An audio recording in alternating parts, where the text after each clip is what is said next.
E aí, meu? Era o que faltava, né? Você foi ultrapassado por André Hernan, velho. Tudo bem, Melão? Como é que você tá, meu parceiro? É cada uma que me acontece. Tudo bem, e você, mano? Tudo bem, eu fico até chateado, porque a live anterior tava com mais qualidade mesmo que por pouco tempo, né? E aí eu tava vendo um videozinho, eu vi um videozinho você cortando, ou melhor, o Neto cortando o teu cabelo tá impagável. Não, cara, você não sabe, eu cheguei lá, daí o Veloso ficou me enchendo o saco, né?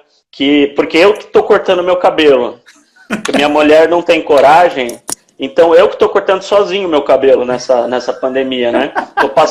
Tô raspando aqui do lado, ó. Só que tá todo zoado, né? Lógico. Tá estilo guerreiro quando jogava no eu tô estilo, sei lá o que, estilo jogador gringo. Só que atrás eu não vejo, né? Então tava todo torto. Daí o Neto, naquela loucura normal dele, falou, dá uma tesoura aí, dá uma tesoura que eu vou cortar essa porra. Daí eu falei, não, você não vai cortar meu cabelo. E ele cortou. Mas ele fez certinho. Foi muito bom. Aqui, ele fez certinho? Não sei, calma aí, deixa eu... Dá uma virada aí. Você fala. Abaixa um pouco, peraí, abaixa um pouquinho. Não, mandou bem, o Netão mandou bem, velho, tá suave. Tá certinho? Tá bom. Eu não sei, eu falei pra ele, mano, não vai aparecer atrás, fica tranquilo. Ele, não, quero cortar essa porra aí. Não, tá bom, então... Velho, eu tô fazendo qualquer coisa nessa pandemia. Eu queria pintar, cara. Você pintou teu cabelo falando nisso? Pintei. Que cor é essa, mano? Não, mas você não sabe o que aconteceu, cara. Você não sabe o que aconteceu. Conta. Porque foi assim, eu tinha ido pra Band nesse dia, e aí eu fui comunicado que eu ia ficar um pouco afastado, mesmo trabalhando no jornalismo geral, por causa da paralisação do futebol.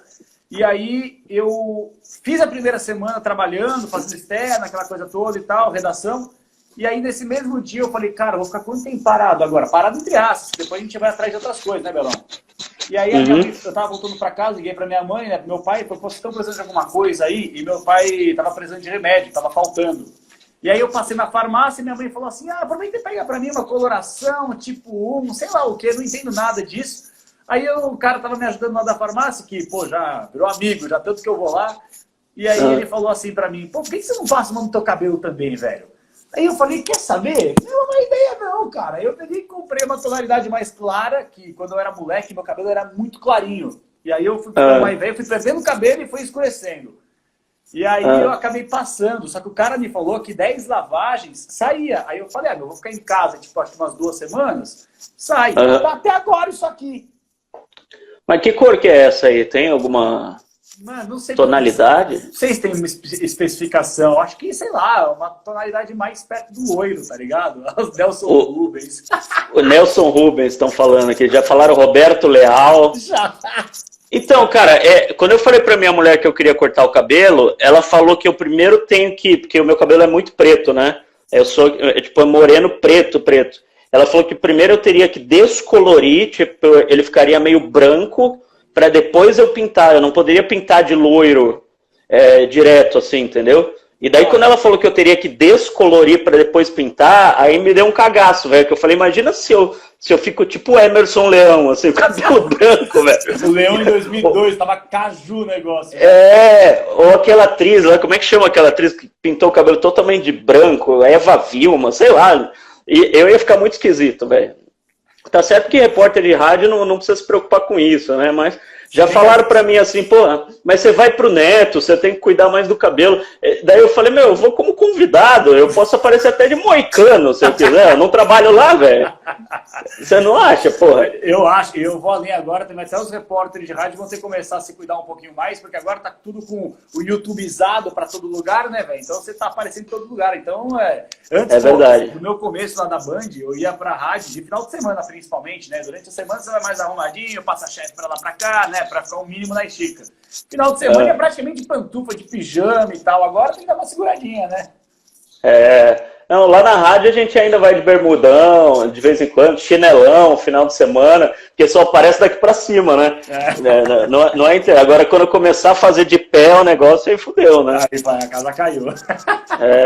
Aproveita e me fala como é que tá aí, porque vocês pararam os programas esportivos lá na rádio, né? Assim que começou a pandemia, e trocou por programas jornalísticos. Na Transamérica, Foi diferente porque o horário lá é do esporte, né? A gente não divide com jornalismo. Então a gente continuou igual, diminuiu o tempo, para falar a verdade. Antes a gente tinha 3 horas cada programa, ficou com 2 horas cada programa, mas, por exemplo, eu continuo fazendo o mesmo número de boletins, o Ivan, o Leandro, enfim. Já na Bandeirantes foi diferente, né, velho?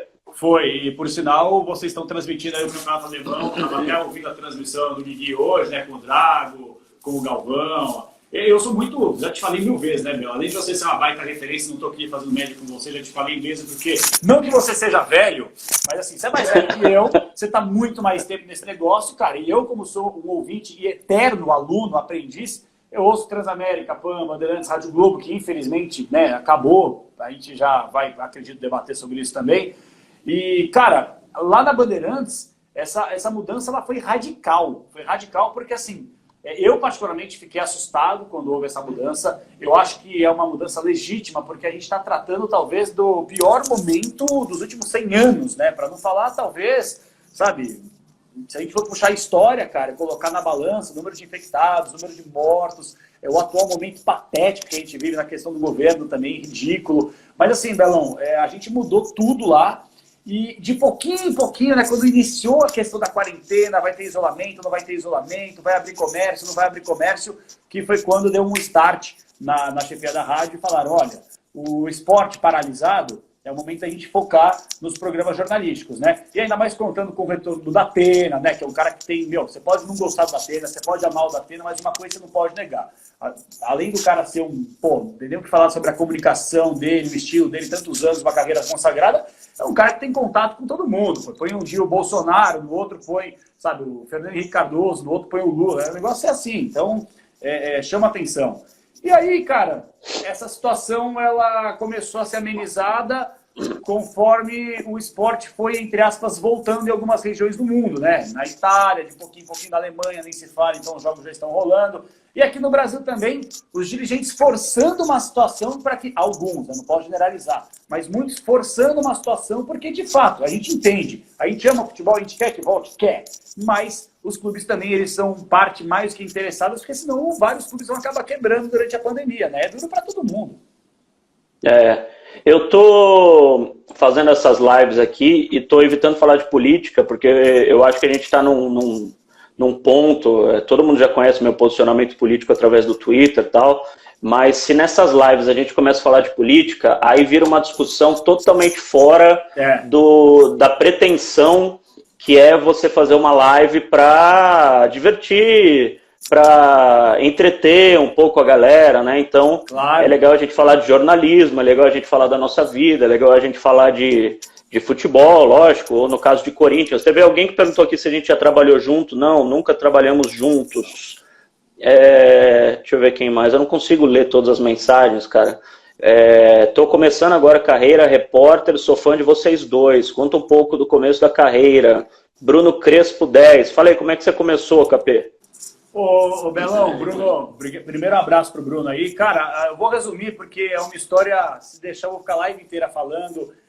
Eu sempre joguei bola, não sei se já cheguei a te contar isso aí, Belo. Sempre joguei bola, eu tentei jogar futebol, desde moleque, sonho de criança, vai pra lá, vai pra um outro. Eu acabei indo pra Alemanha, depois fui pra Argentina, e aqui no Brasil também acabei fazendo um contrato com a Portuguesa, projetando disputar uma copinha, e aí as coisas não saíram conforme planejado, que é assim mesmo, essa doideira dentro do futebol. E aí eu tava na Argentina, minha mãe me ligou num feriado, falou, você vai voltar nesse feriado pro Brasil pra passar 3, 4 dias aqui? E aí eu falei, acho que vou. E era bem no feriado de vestibular. E aí ela falou, você não está estudando, cara. Por que você não tenta fazer uma prova de vestibular para ver o nível, pelo menos, intelectual? O Ronaldo falou que você foi aluno dele no Clube Paineiras. Ronaldão! Um dos melhores treinadores de futsal que eu já tive. Gente boa demais. Ele e o Fabão. 2 monstros, cara, que eu tenho um prazer. E, infelizmente, a gente perdeu um contato desgraçado, cara. Mas Ronaldo Pérez, eu vou começar a seguir o Ronaldão, saudades, cara. Baita de um cara, gente boa lá no Paineiras, né? E o Ronaldo já teve muita dor de cabeça comigo também, que eu era aquele jogador problema. Esquentado. Mas segue aí. Aí, para resumir, cara, eu entrei em veterinária, educação física e jornalismo, né? Entrar na faculdade aqui do Brasil, a gente sabe que é mais fácil, né? Sair que é o duro. E aí, bicho, eu comecei a faculdade de jornalismo, porque eu queria trabalhar de fato com esporte, meu foco era fazer o jornalismo, porque assim, você se tornar jornalista, a gente é jornalista independentemente da área que a gente for, mas eu queria focar no esporte, que é o que eu amo a vida inteira, lendo, estudando, etc e tal. E aí eu fiz 1 ano de Mackenzie e não gostei. Fiz 1 ano e meio de metodista, estava curtindo, e aí um cara que me conhecia de outros carnavais de futebol, ele me convidou para fazer um teste em Itu. E aí ele falou, cara, vão ter uns treinadores americanos lá, vai jogar, vai mostrar seu futebol, vai que os caras se interessam. E aí os 3 técnicos se interessaram. Eu fui primeiro para Memphis, depois eu fui para Wingate, e depois eu fui... Caramba! O Wingate fica na Carolina do Norte. Memphis é a terra do Elvis Presley, né? Qual posição que você jogava? Mano, então, eu fiz o teste de zagueiro, mas ele quis me levar primeiro para jogar de volante. Aí depois eu não consegui entrar na faculdade de Memphis, porque assim, era uma faculdade gigantesca.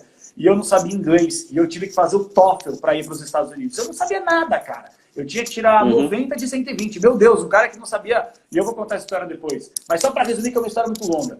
Aí eu saí, não consegui entrar em Memphis, eu fui para o Wingate, consegui tirar 60 do TOEFL e a faculdade aceitava. Fiz 6 meses lá e aí depois eu transferi para o Missouri, né, uma cidade chamada Fayette, Missouri. E aí fiquei quase 4 anos lá, 3 anos e meio. Eu estava já no meu TCC, o meu advisor, que era o meu orientador, ele me ajudou demais. Assim, quando me formei, ele queria que eu ficasse lá. Até iniciei um trabalho por lá. Mas como eu já tinha feito estágio na Band News FM, fiz um contato bacana com o pessoal da Band, deixei as portas abertas. E aí, Abel, você tá ligado, cara. Me formei, distribuí currículo para todo mundo através do e-mail. E aí pintou uma oportunidade que, procurando emprego, o Capriotti, hoje o chefe da equipe de esportes da Bandeirantes, há anos na rádio, ele me convidou, cara, eu voltei pro Brasil e comecei o trabalho como produtor, coordenador, aí virar repórter e tal, aí você tá ligado. E desistiu completamente do futebol aí? Cara, eu desisti, assim, é engraçado que quando eu me formei lá na faculdade, eu tava num momento muito bom, assim, até físico, porque eu cheguei não muito bem fisicamente, tá ligado? Lá o futebol é muito corrido, né? Eu nunca fui um cara, sabe, atlético, eu sempre gostei de treinar, mas sempre gostei de beber e de comer também, né? Então você fica mais ou menos naquela balança, né? Às vezes tá bem, às vezes tá mal e tal. E aí, cara, eu recebi um convite para jogar PDL, que é uma liga semiprofissional. E aí esses jogadores semiprofissionais, eles jogam campeonatos e aí os olheiros beliscam, né? Esse aqui vai para um lado, esse aqui vai para o outro. Aí eu falei, quer saber? Não vou mais correr atrás de bola não, cara. Aí eu voltei do Brasil e comecei na profissão, uma das melhores coisas que eu fiz na minha vida. É claro que engenheiro de obra pronta é muito fácil, né? Hoje é fácil falar que foi uma decisão acertada, mas vamos supor, se eu não tivesse nada, tivesse desempregado, não tivesse pelo menos o mínimo de história dentro do jornalismo, claro que é uma história pequena ainda pelo pouco tempo, mas assim, de coisas que... E você... Cara, você já tá no topo do topo de quem quer fazer jornalismo, pô. Não, imagina. Rádio Bandeirantes. Você falou um negócio, cara, que assim, eu até...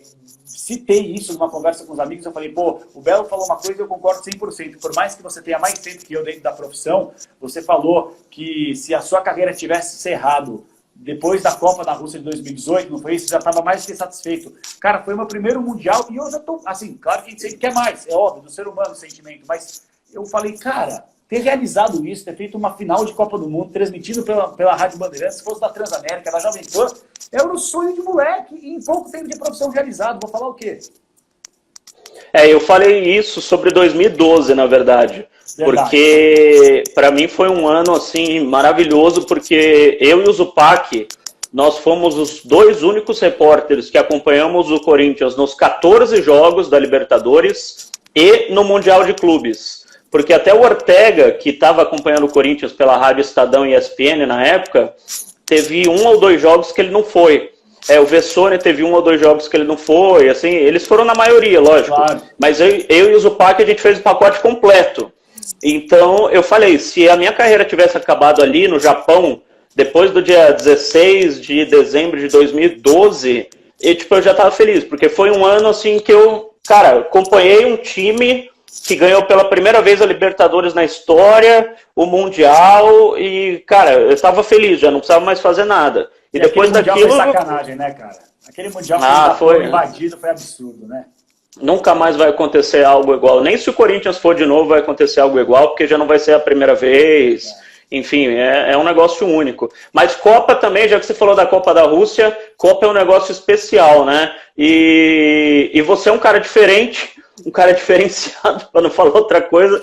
Eu te achava lá perto da Praça do Kremlin fantasiado, velho. Tipo, do nada, assim. Olha o Capelânias ali. Que porra que você fazia lá, cara, no centro da cidade lá?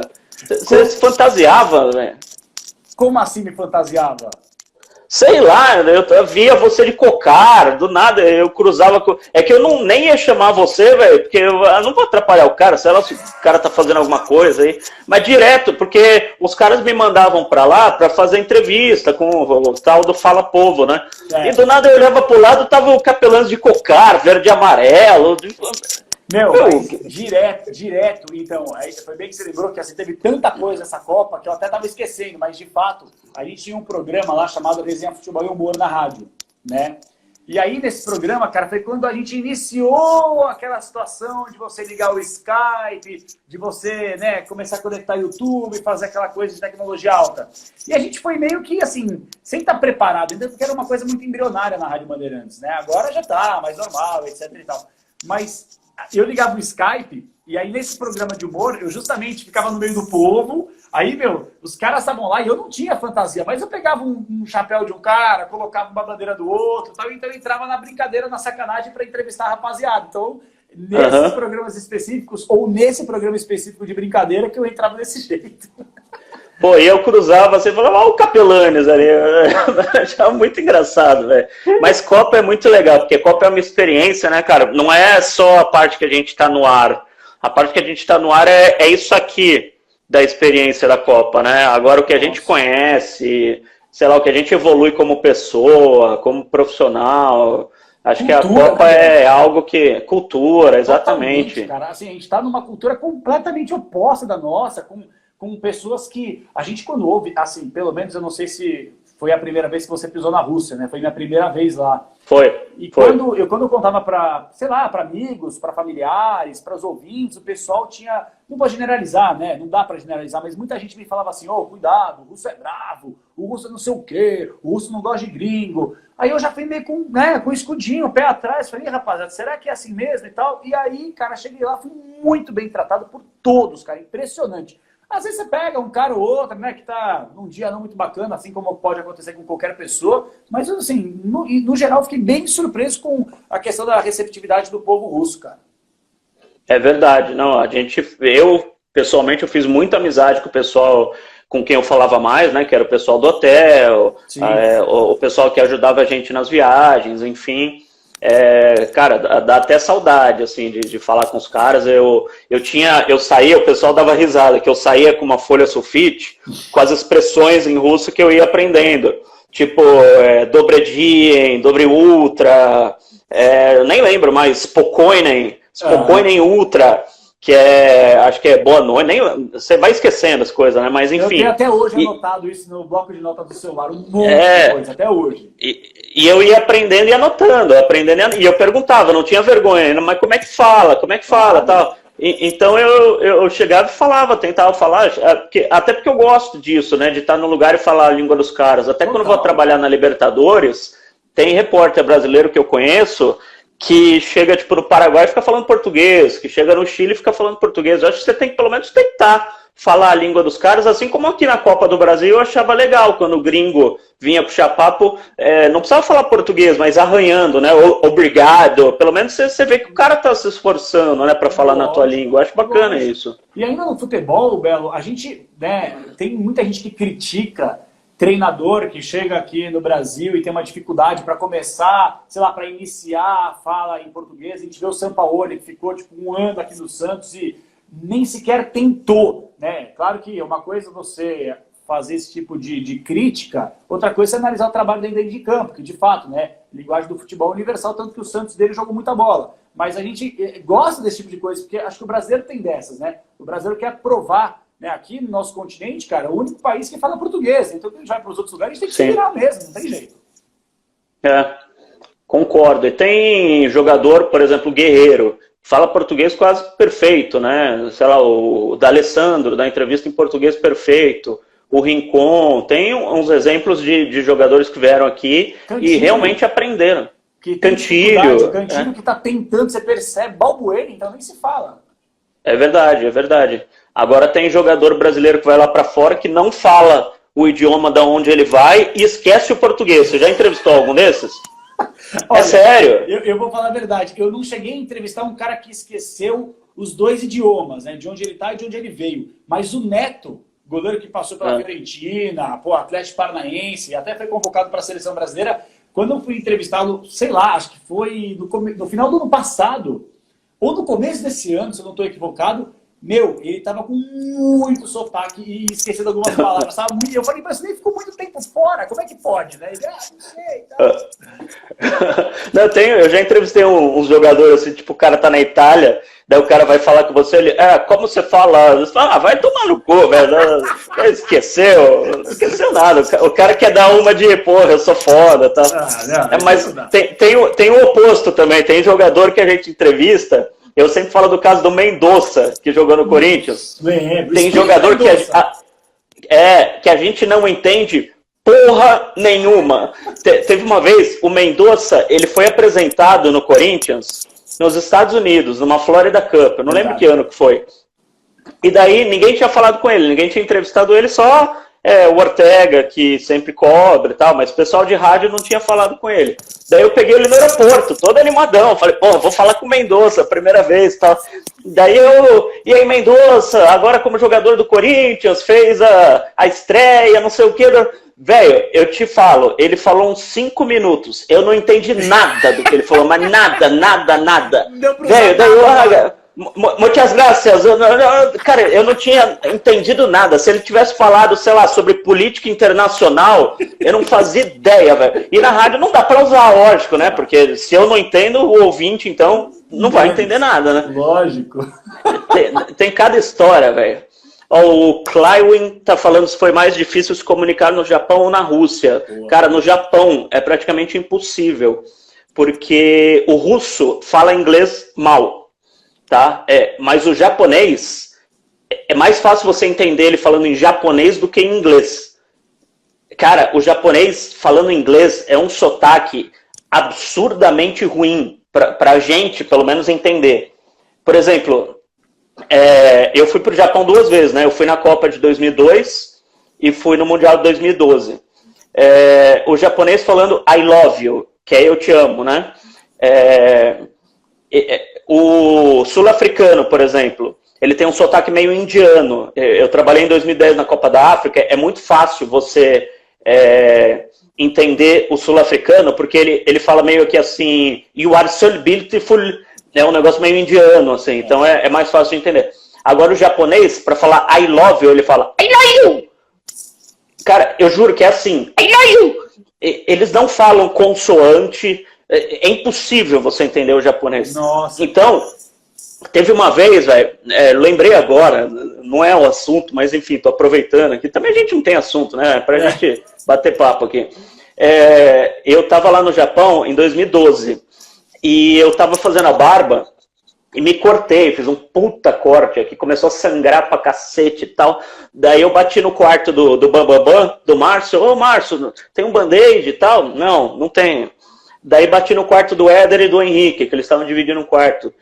Vocês têm band-aid? Putz, não tenho e tal. Eu falei, caralho, e sangrando, e eu pondo papel aqui. Sabe quando você põe o papel e o papel fica vermelho e você não consegue, não para de sair sangue? Daí eu fui numa farmácia, e por sorte tinha uma farmácia embaixo do hotel. Assim, tem um restaurante, tipo, no primeiro andar do hotel. Daí eu fui lá procurei, e assim, né? Segurando e tal, não sei o quê. E japonês tem vergonha, não é que nem aqui no Brasil que o cara chega, posso te ajudar tal. Eles, tipo, ficam na deles. E não achei a porra do band-aid. Daí eu cheguei, né, na pessoa que vai... o Sérgio Soares, treinador de futebol. Grande Sérgio Soares. Hoje você foi muito bem no programa do Neto. Obrigado, Sérgio. Um abração pra você, cara. Daí eu cheguei no vendedor e falei, do you have band-aid? Daí ele, what? Band-aid. Daí ele, what? Band-aid, do you have band-aid? Daí eu mostrei aqui, velho, eu mostrei sangrando dele. Band-aid! Isso aí! Velho, juro. O cara, Band-aid! Eu jamais ia falar Band-aid, velho. O cara falando... E pior que é a mesma marca, né? Porque a Band-Aid é uma marca, né? Não é? Só que eu não sei como falar. O Gillette a gente ainda fala cortador, sei lá. Mas Band-Aid é, sei lá, adesivo para proteger, não faço a mínima ideia, a gente fala Band-Aid. Cara, mas foi muito engraçado, cara, Band-Aido! Isso aí. Mano, daí eu voltei Rússia, com uma caixa com uns 40 Band-Aid. lá na Rússia eu tava mostrando foto com algumas coisas que eu não tinha a menor ideia, o cara não entendia, eu pegava no Google, tipo, em português era a mesma coisa, virava e aí os caras me ajudavam, era o que dava pra fazer, velho. Uhum. Mas esse negócio que você tá falando aí, quando eu morei nos Estados Unidos, assim, eu morava numa casa alugada.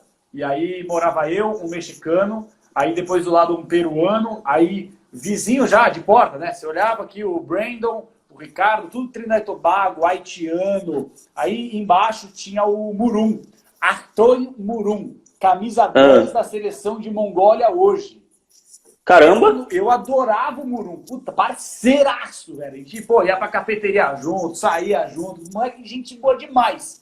Só que a gente não conseguia se comunicar, porque ele me entendia, só que eu não entendia o que ele falava. E aí eu saía com o Tyler, às vezes os amigos americanos, e aí quando ele falava, nem os americanos entendiam. Eu falei, então graças a Deus o problema não sou eu, cara. Então ele saía com a gente, ele era um corpo estranho. Aí a gente falava, lançava a cabeça, ou fazia o que a gente fazia. Quando ele voltava e fazia uma pergunta, a gente, mano, escreve, type. Aí, ok, GP, ok. Então era assim, eu acho que é no asiático mesmo essa parada.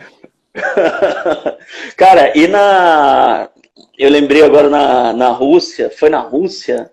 Não foi na Rússia, foi na África do Sul. Na África do Sul, você dirige do lado contrário, né? Então, eu tive que aprender a dirigir do lado contrário, tipo Inglaterra, assim, o volante fica na direita. E beleza, né? Fui pegando, tal, tinha meu carro lá alugado, levava o pessoal da equipe pra lá e pra cá. Teve uma vez que eu e o André Galvão, isso que eu vou falar, não façam em casa, crianças, tá? Inclusive, quero deixar muito claro que eu não tomo álcool há 5 anos, não bebo nada de álcool há 5 anos, tá? Caraca. Então não vão me chamar de bêbado. Mas na época eu bebia bem. E eu e o Galvão, a gente saiu, cara, pra comemorar alguma coisa, eu e o André Galvão. Saímos, começamos a beber, conversar, beleza. Velho, a gente voltou pro hotel, beleza. E dirigir na direita, velho, que é mó foda. Você tem que ficar prestando muita atenção. Lógico. Porque não é só dirigir na direita, você anda do lado contrário da rua também, né? Você anda na direita, o cara que vem anda na esquerda, você tem que passar pela direita em vez da esquerda, tô no trabalho. Daí no dia seguinte, a gente foi trabalhar, né? Daí a gente entrou no carro. Velho, tinha um vômito na frente do carro, assim, mas muito vomitado. E eu falei, Galvão, você vomitou? Ele, não sei. Eu falei, eu também não sei. Tipo, até hoje a gente não sabe quem vomitou, velho, no carro. Mas foi um negócio que ficou... Até a gente devolver o carro no final da Copa, tava cheirando ruim o carro. A gente não conseguiu. Comprei vários produtos. Mas dentro do carro ou na frente? Dentro do carro, no como é que chama? No console do carro. E a gente não sabe quem foi, velho. Imagina como a gente voltou pra casa, velho. Mas vocês bateram o carro, pelo menos, também, né, velho? Não, pô, graças a Deus chegamos bem, mas foi... Eu lembro até hoje, porque, tipo, eu não sei como... Sabe quando você não sabe quando você chegou em casa? Imagina, na África do Sul, velho. Mas ia dar um problema sério. Na Rússia eu fui mais sossegado, na Rússia eu não fazia esse tipo de coisa. Aliás, não bebia. Você não chegou nem a experimentar nada na Rússia? Nem uma tequilinha, nem uma vodquinha? Nada, zero. Caraca, bicho. Zero. A última vez que eu bebi foi em 2015. Faz 5 anos. Caraca, velho. Que bom, hein, meu? Que bom mesmo. Eu, particularmente, não sei se eu vou conseguir chegar nesse nível, não, velho. Aliás, parei de beber e de fumar. No mesmo dia. Né? É que eu bebia muito, cara. Daí um médico falou pra mim assim, eu fui no médico do coração, hoje eu tô com 41 anos.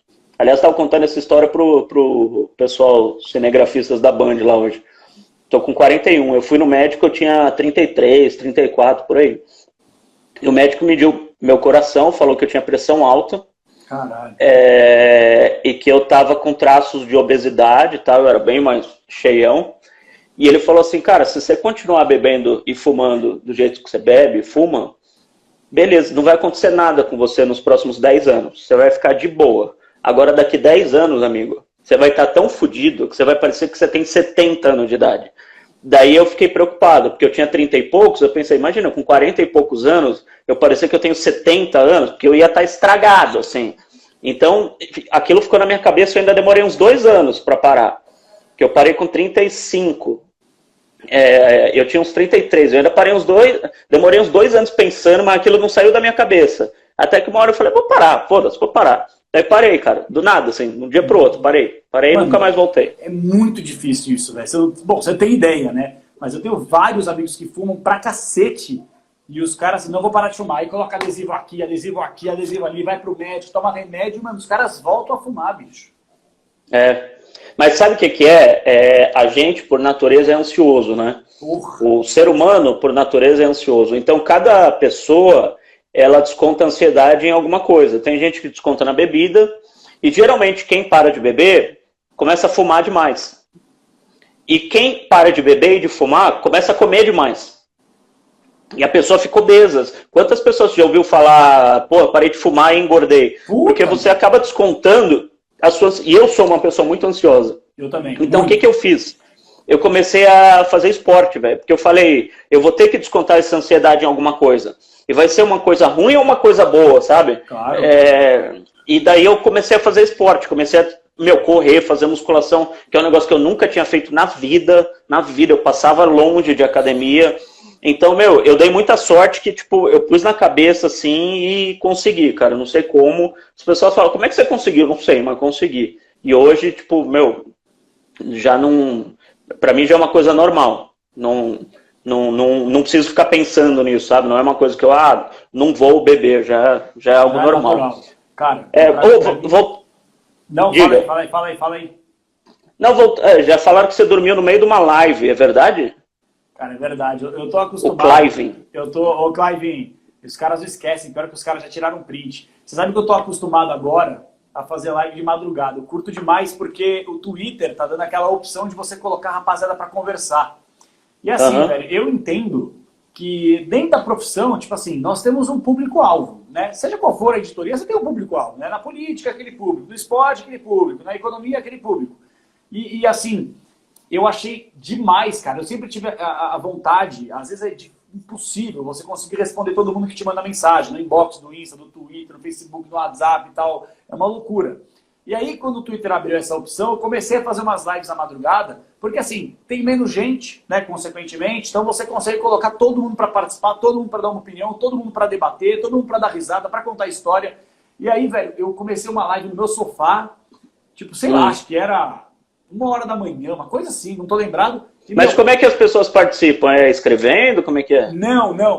Tem uma... Putz, é que cada celular, cada aparelho vem com uma maneira. Aí tem tipo umas carinhas embaixo.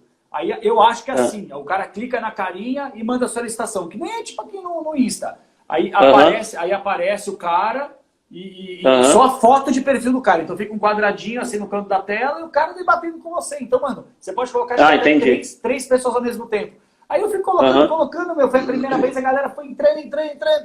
Cara, eu fiquei mais de 3 horas na live, de repente encostei no sofá, fiquei com o celular apoiado assim.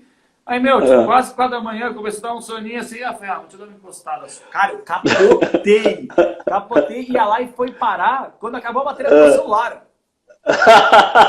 E o pessoal ficou vendo você dormir? Aí os caras começaram a me ver dormir, aí falaram que eu comecei a roncar pra cacete. Aí acabou a bateria do meu celular e o celular ficou na barriga, né? E aí a minha esposa acorda 4h10 da manhã pra trabalhar e ela me viu, tacado no sofá, com o celular aqui, ela... Mora! O que foi? Tomei um puta susto, caralho, a live! Eu falei, meu Deus! Eu coloquei pra carregar e o celular até carregar um pouquinho pra poder ligar. Aí eu vi, mano, uma cacetada de comentários. Os caras, pô, você dormiu roncando pra caralho, que não sei o quê. O Clive tá falando aqui que ele tava ao vivo e que ninguém entendeu nada. Imagina, velho. Essa é boa. Tem gravado em algum lugar isso aí, cara? Mano, eu salvei e deixei como é que fala? Na timeline, né, do Twitter lá. O pessoal foi pro rolamento lá, vai acabar achando essa live. Convido a todos, então, a ver. Eu vou procurar, porque é sensacional. Essa história é sensacional. Mas eu fiquei mais de 3 horas na live, tava morrendo de sono, e eu fui falando, até uma hora que tipo, a galera também ficou meio quieta, eu fiquei quieto também, e, desliguei, cara. Parece que me tiraram da tomada, velho. Ó, o Ian Mota tá elogiando as suas lives na madrugada. Esse é parceiro demais. Tem uma galera aqui. Só para falar um pouquinho de futebol, daqui a pouco o Instagram vai cortar a gente, tem 1 hora no máximo eles cortam, né? Verdade. Teve uma galera que perguntou, que a gente começar a contar a história que a gente vai longe. Teve uma galera que perguntou lá no começo o que você pensa a respeito do possível retorno do futebol no Brasil e principalmente da carta do Corinthians, que foi a notícia do Corinthians de hoje, né? A carta assinada pelo Andrés. O que você achou? Cara, eu achei que o posicionamento do Corinthians, até cheguei a fazer questão de publicar no meu Twitter, achei que foi um posicionamento maravilhoso, de verdade, cara. Assim, eu sou um cara, até o Andrés, as pessoas, a gente, particularmente eu, né, por ser setorista há menos tempo, eu não tenho uma relação como outros setoristas têm também, às vezes nem de amizade, mas assim, de mais respeito, de mais tempo, de convivência e tal. E eu já tive meus entraves com o Andrés, porque eu acho que a gestão dele é uma gestão ruim, cara, principalmente da parte financeira. É uma opinião que eu tenho, cara. Se a gente for levantar tudo, e vocês fizeram a entrevista do dia que rolou o balanço financeiro, e o Andrés é aquele cara, né? Macaco velho, tem resposta pra tudo, vocês apertaram, mas ele sempre escapa, é normal, cara. Isso com qualquer entrevista. Pegar o Andrés é duríssimo. E assim, eu achei que o posicionamento dele, né, foi maravilhoso, cara. É isso, é isso. Assim, por que eu achei maravilhoso o posicionamento partindo do Andrés também? Porque o Corinthians já tá ferrado financeiramente, cara. Tá com um monte de dívida, agora já tá devendo pra Pedrinho, pro empresário, vai pagar só no ano que vem e tal. Cara, e a parte mais interessada para que o futebol retorne é justamente o clube, que precisa daqui a pouco pagar os salários dos jogadores, dos funcionários, de todo mundo. Como é que o clube vai pagar como o Corinthians essa situação se você não tem dinheiro em caixa entrando, não tem receita entrando? Então, achei, assim, o Andrés, quando eu falo Andrés, é que a carta veio assinada por ele, né? O Andrés, o Corinthians, o Andrés se colocou mais na questão humanitária do que na questão financeira, né? Como eu disse, eu acho que, diferentemente de outros clubes, como por exemplo o Flamengo, estão forçando uma situação. Cara, Belo, você trabalha com futebol, eu trabalho com futebol, a gente trabalha com esporte, na verdade, mas aqui no Brasil, mais foco no futebol. É claro que a gente quer que o futebol volte. Uma coisa evidente. Se eu perguntar, Belo, se pudesse acabar com a pandemia e voltar hoje para trabalhar 24 horas, você trabalharia? Eu não preciso nem te perguntar, que eu sei que a resposta é sim.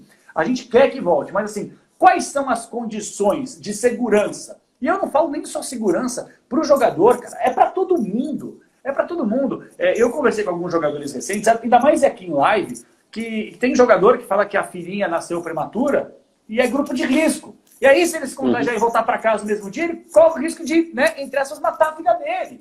Mas onde nós estamos com a cabeça? Então, assim, eu sou totalmente contra a volta do futebol, mas totalmente contra. Só que eu não tenho embasamento algum para falar quando tem que voltar, como tem que voltar, como vai funcionar o protocolo de segurança. Isso aí eu deixo para as autoridades e os órgãos competentes. Agora, se a gente tem 1000 mortes por dia por coronavírus no país, é o epicentro do continente, essa situação.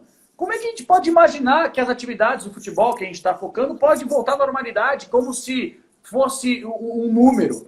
Você já cansou de falar isso, eu também tenho a mesma opinião. A partir do momento que esses nomes não são levantados e são levantados os números, a gente já se acostumou. Então, essa é a minha opinião. Voltar ao futebol agora é praticamente um suicídio, cara. É ridículo. Eu sempre falo assim, o jornalista, principalmente o jornalista esportivo, a gente não é médico, mas a gente tem que falar de medicina às vezes, né? O jogador rompeu, o tendão patelar, sei lá o quê. A gente não é advogado, mas a gente tem que falar de direito. Não é economista. Então, o que a gente tem que fazer? Não é economista, mas tem que falar de dívida, de déficit e tal. Então, a gente sempre tem que procurar falar com os especialistas, né? Se a gente vai falar de pandemia, a gente tem que conversar com médicos. Eu não posso dar minha opinião na Transamérica sem embasamento, só por achismo, eu acho. Então, desde o começo da pandemia, eu estou conversando com os médicos do Corinthians quase que diariamente. E as opiniões que eu dou são opiniões que quem me passa são os médicos. E os médicos me passam que é impossível você voltar a treinar com segurança nesse momento. É impossível. Por quê? É simples. Tem gente que fala que é só colocar os jogadores numa bolha. Coloca todos eles no CT. Daí, outro dia, um médico do Corinthians falou assim para mim, mas e o Gandula? E o Maqueiro? E o cara que corta a grama? E você vai colocar eles no hotel? Vai precisar da camareira, vai precisar da pessoa que faz a comida, vai precisar de não sei quem. Isso se chama aglomeração, que é tudo que não pode. E outra coisa, esses funcionários vão sair da casa deles e ficarem 15, 20, 30 dias morando no CT? Tem gente que depende da pessoa, o cuidado do filho, da filha. Se a pessoa ficar morando lá, quem vai cuidar do filho, da filha? Outra coisa, tem gente que fala, o jogador vai no carro particular, então não vai ser contaminado. Mas essas pessoas não vão, essas pessoas vão de transporte público. O cara que corta grama, ele é terceirizado, nem funcionário do Corinthians ele é. Como é que o Corinthians vai falar para ele ficar lá 40 dias? Ou seja, tem algumas coisas que eu vejo que as pessoas falam sem embasamento nenhum.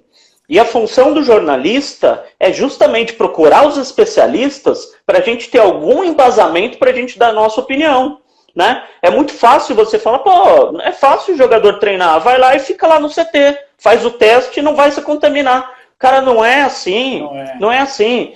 Inclusive, esse médico com quem eu falei, tem médico dando opinião em programa, por isso que eu não estou falando nome, tem vários médicos do Corinthians, tem médico dando opinião em programa de televisão que nunca frequentou um clube de futebol. O cara pode ser epidemiologista, pode ser especialista, mas ele não sabe o que vive um clube de futebol, o dia a dia. Então não adianta. Se os médicos que trabalham com o futebol estão falando que não dá, é porque não dá. E lá no Rio, o Flamengo está voltando, o Grêmio está voltando, o Inter está voltando. Beleza, respeito. Os médicos desses clubes devem estar achando que está tudo perfeito. Mas aqui em São Paulo, pelo menos na realidade que a gente vive, é impossível hoje você voltar com o futebol. Por isso que eu também achei do caralho a carta do Andrés, cara. Eu achei maravilhosa, cara. E assim, Belo, só pra gente entender, assim, se você fosse o presidente de um clube, por exemplo, como o Grêmio, o Romildo Bolzano deu uma entrevista pra gente lá na rádio, eu acho que foi há um mês, cara, uma coisa assim. E aí eu até cheguei a perguntar pra ele, falei, tá, mas como é que fica a situação do Grêmio, né? Porque o futebol, acredito eu, não vai voltar no próximo mês. Como é que você vai honrar com seus compromissos? Aí ele falou, cara, o Grêmio vai quebrar. O Grêmio vai quebrar. Então, assim, eu entendo a questão do desespero. Eu de verdade entendo. Assim, é plausível. Só que eu acho que o torcedor, nesse momento, eu acho que também o próprio jogador, é claro que o jogador precisa receber como qualquer outro funcionário, seja qual for a área.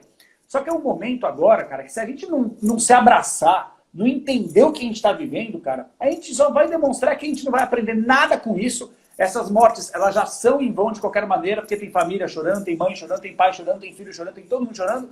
Então, assim, eu consigo entender o lado do dirigente. Só que nada entra na minha cabeça que possa superar, por exemplo, uma questão humanitária, uma questão de saúde. Eu achei a carta do Andrés irretocável hoje, mesmo sabendo das dificuldades financeiras que o clube vive. E é como você falou, engana-se quem pensa que o futebol é só isso. O jogador numa bolha, e aí tá tudo certo. E vou além. No final de semana retrasado, eu até entrevistei o Joaquim Grava, né, o médico do Corinthians, lá na rádio, e para ele fazer uma análise, né, porque eu já sabia que ele iria assistir o jogo do futebol alemão, além dele falar de outras situações, que ele fizesse uma análise. E o próprio Joaquim falou o seguinte, cara, o protocolo de segurança falhou em vários momentos no jogo do campeonato alemão. Na Alemanha, que é muito mais organizada que a gente. Então, assim, várias coisas aconteceram de falhas. E ele chegou a citar. Teve jogador que não respeitou na hora do gol, acabou abraçando. Jogador que passa a mão na cara e depois cumprimenta o outro. Cara, não dá.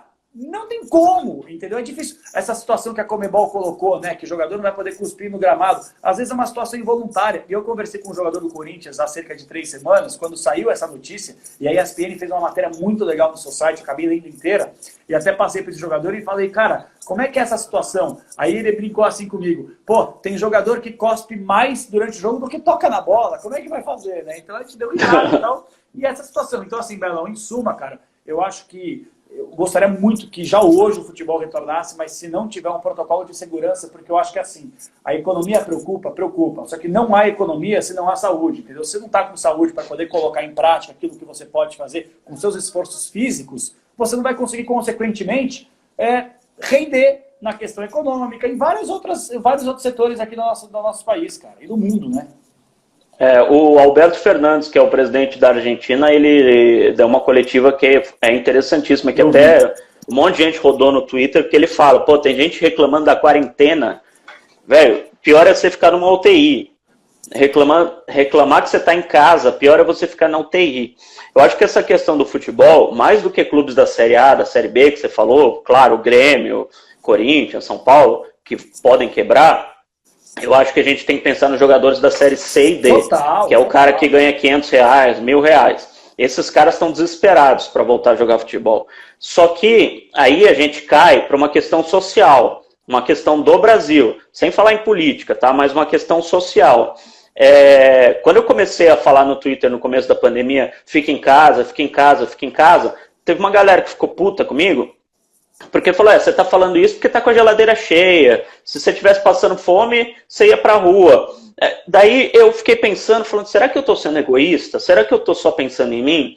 E daí eu até escrevi assim, é óbvio que se você tiver que ir pra rua para comprar arroz, feijão para o teu filho comer, você não vai ficar em casa. É óbvio, é uma questão de necessidade. Só que, ao você sair na rua, você tem mais chance de ficar doente. Claro. E tendo mais chance de ficar doente com o sistema colapsado, você vai ter mais chance de morrer. E quem é mais rico, ou quem tem mais grana, quem tem mais possibilidade, está em casa, se protegendo. Então é uma questão social que acaba batendo na questão da saúde. É uma questão que não é desse governo, não é do governo passado, não é do outro, não é do outro, não é do outro. Desde 1800 bolinha, no Brasil, que deveria ter sido resolvida e não foi, que acaba batendo agora. Então é lógico que o cara que tem que comprar comida, ele não pode ficar em casa. Tá? Fica em casa, é muito fácil. Fica em casa quem pode. Quem não pode vai pra rua. Do mesmo jeito a gente passando pro futebol, jogador da Série C e da Série D, quer jogar, só que vai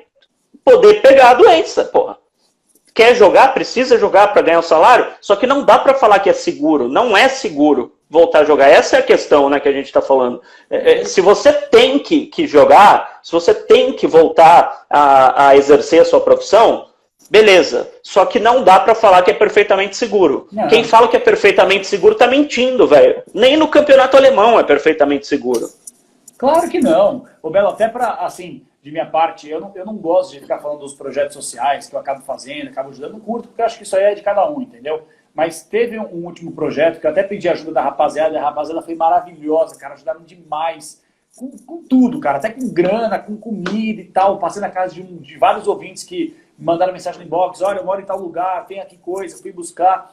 E eu fui levar para essas pessoas da região de Vargem Grande Paulista, junto com o moleque que joga no meu time de Várzea. A gente se mobilizou para poder ajudar umas famílias que a gente conhece lá, que infelizmente, muitas famílias, assim, cara, é uma situação que eu concordo 100% com o que você está falando, em relação a, tipo, fica em casa quem pode, etc e tal.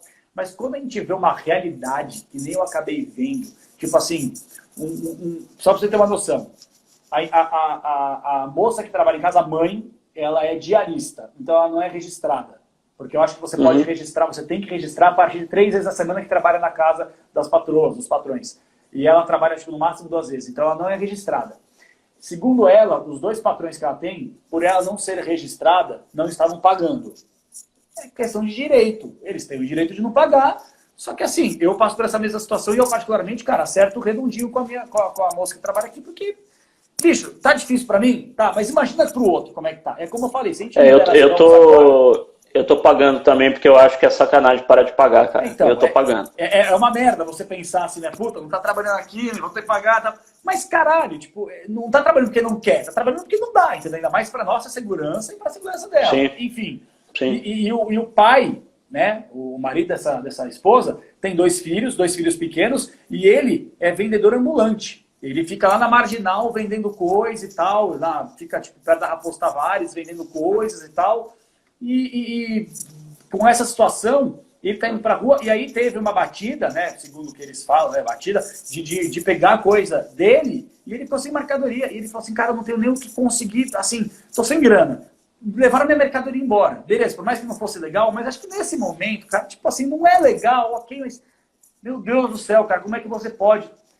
tirar isso aqui de dignidade para comprar um arroz para essa pessoa. E assim, eu entendo, mas ao mesmo tempo é como eu falo, cara, a gente nessa situação de pandemia, eu já consegui levantar várias coisas. A gente nunca, em hipótese alguma, vai conseguir atender todo mundo. E quando eu falo atender, passando pela questão da lei, a questão, sabe, social, tem muita coisa, são muitas partes interessadas, entendeu? Então assim, cara, eu lamento demais que isso aconteceu.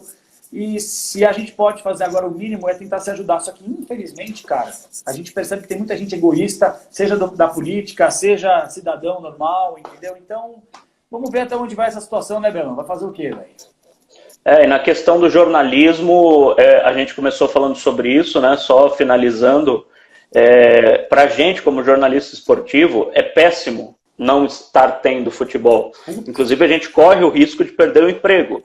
Porque se não tiver patrocínio no esporte, as rádios, as televisões vão começar a mandar as pessoas embora, porque não tem dinheiro, normal, elas estão no direito delas.